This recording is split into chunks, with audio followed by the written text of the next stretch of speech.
Hi everyone, I'm Zella, Product Manager at M2. If you think M2 is just a laser cutter, then you just know half of what we can do. Because M2 is one of the few creative machines out there that can deliver high-quality printing, engraving, and cutting all in one.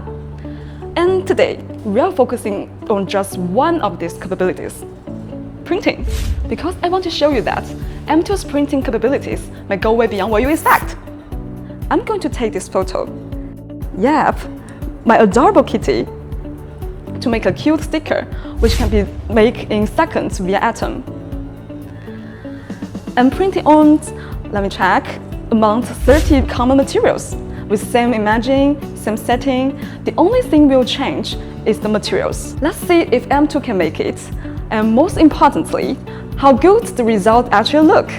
Let's start with paper, because there are so many different kinds you can use. And even shrink plastic sheets that turn into fun bag charms and keychains, the M2 handles them all. Now I'm going to load all of these materials into the machine and secure them with tapes, making sure they firmly in place so the print head doesn't pull them out of the position. Then I will use the batch fill features to print all the designs in one go, followed by cutting. And one important tip is that, whenever possible, using tape to hold your materials down. Try to avoid thick hold-down materials, as they could collide the print head. Even the pressure plates on the magnetic fixtures are not recommended as well. Also, while printing, try not to turn on the air purifier or exhaust fan. Airflow can affect the print quality, so it is best to keep the air as still as possible during printing. See? The material is part of the creative process.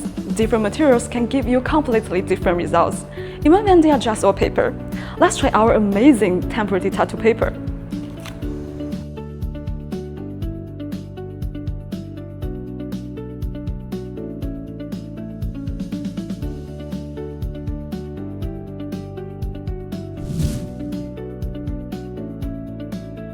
Our print head uses CMYK inks only. There's no white ink, so for the most accurate colors, especially in light areas, it's best to print on the light colored materials, just like this. And you can see, the color of the paper itself affects the final print. The darker the paper, the more it changes to the color. And on the black paper, you can see the colorful black, just nothing. Same story as your home's printer, and the same rule applies to other materials as well. If you are after the best possible print quality, we recommend using photo paper. Glossy photo paper makes colors look more vibrant and really helps you print pop. Also, whenever possible, using high-resolution images. Whenever you're printing small or large, better source images means sharper, cleaner results. You may have already noticed that we've been using the M2 to print on a variety of adhesive stickers. Some of them actually have another identity. They are part of the vinyl family. So, here's the question everyone has been asking. Can M2 print on vinyl? The answer is yes. See, the HTV helps you make your pretty hats. However, there's one important thing to keep in mind. If you want to both print and cut, you need to be very careful.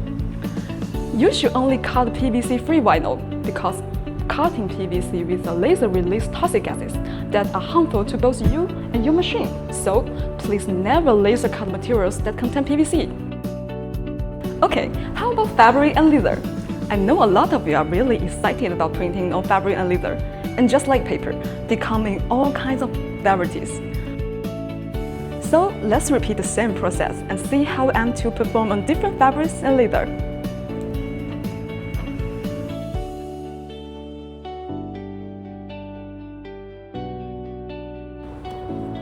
Wow! Pretty impressive, right? Honestly, they turn out even better than most people expect. But there's an important thing that you should know. M2 uses water-based dye ink, so if your project is going to be washed frequently, like t-shirts or everyday clothing, I wouldn't recommend printing directly onto the fabric. Otherwise, well, this will happen. That's why I think M2's printing feature is better suitable for decorative projects that don't need frequent washing, such as canvas tote bags, plug toys, hair scrunchies, tints, and home decor. As long as they are not constantly going through the wash, you don't have to worry about major fading. The color will naturally fade over time, just like most colorful products you buy in stores. Of course, there are ways to improve the water resistance on fabric. For example, you can use heat transfer paper with a heat press, or apply waterproof sprays to product the print. Let's see what will happen with water.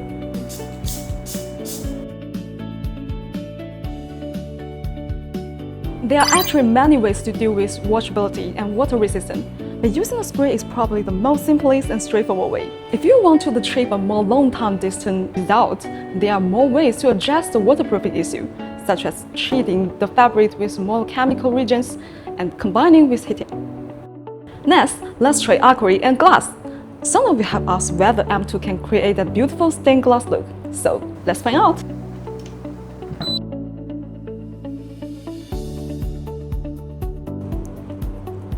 Wait! Did you just fail the test? Why did the magic come up so easily? Well, here is a simple little trick. Smooth surface like acrylic and glass don't give the water-based ink much to hold on to. So all we need to do is apply the coating spray first, giving the ink something to bond with before printing. And that's it. See? Now I can't rub it anymore. And yes, M2 really can create that stained glass effect. Let's move on to wood. Let's see how the printing turns out.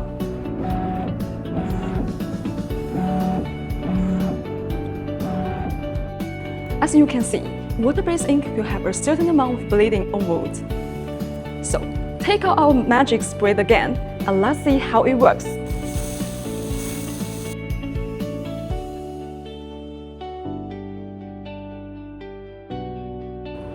See, the bleeding is gone.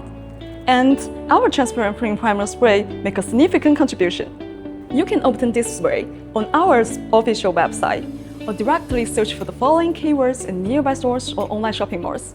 They cannot achieve similar treatment effects, but the difference in effects among different brands may be relatively large, so everyone needs to carefully screen. So by now, you probably have a pretty good idea of what kind of materials M2 can print on. But maybe you are wondering, what actually affects the print quality? Do different materials require different settings? And do I really have to tweak parameters every single time? Because honestly, that would be the plan. So, let's move to the second question. How much does the ink density actually affect your result? Actually, everything you've seen me print so far was done at 80% ink density. That's my favorite setting, because I think it gives me the best balance of color and efficiency. But now, let's switch it to 60% and 100% and see what changes.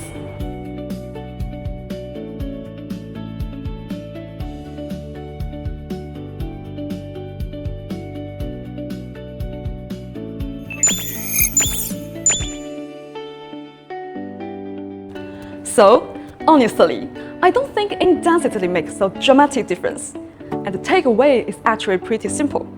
Different materials have different sweet spots, and 100% is always better.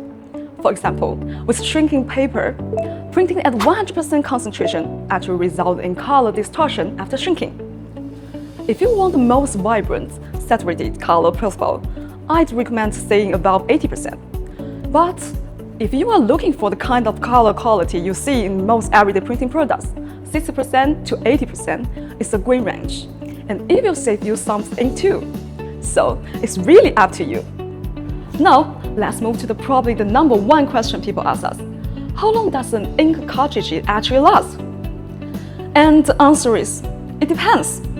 I know, it's probably the most annoying answer, but it's the honest one. According to the ISO IEC 24712 standard, at 5% pages coverage, one M2 cartridge can print around 400 pages. It's printed at the highest quality setting with 100% ink density.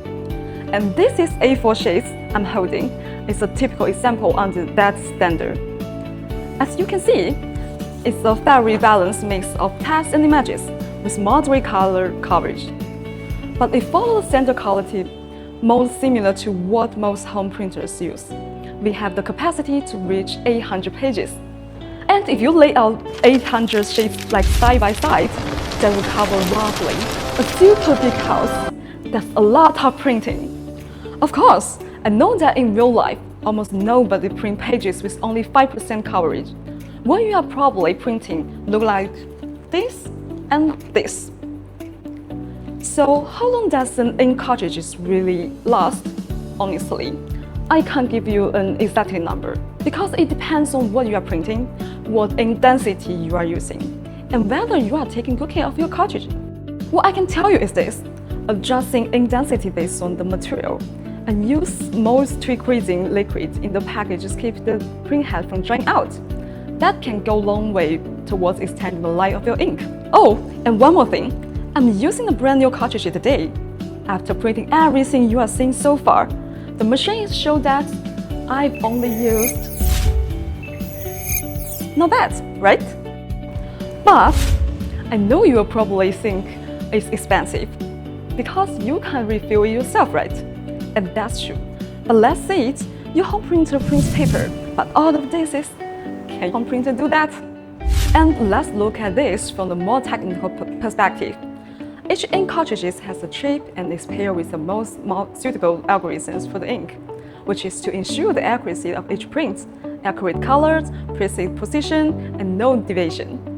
If you add ink from other brands, color deviation and nozzle clogging issues are likely to occur. We have to protect the quality of everyone's work and convenience of use. And that's why we do not support refilling ink and set the default print accuracy to 1200 multiple 1200 dpi and still keep it maximum.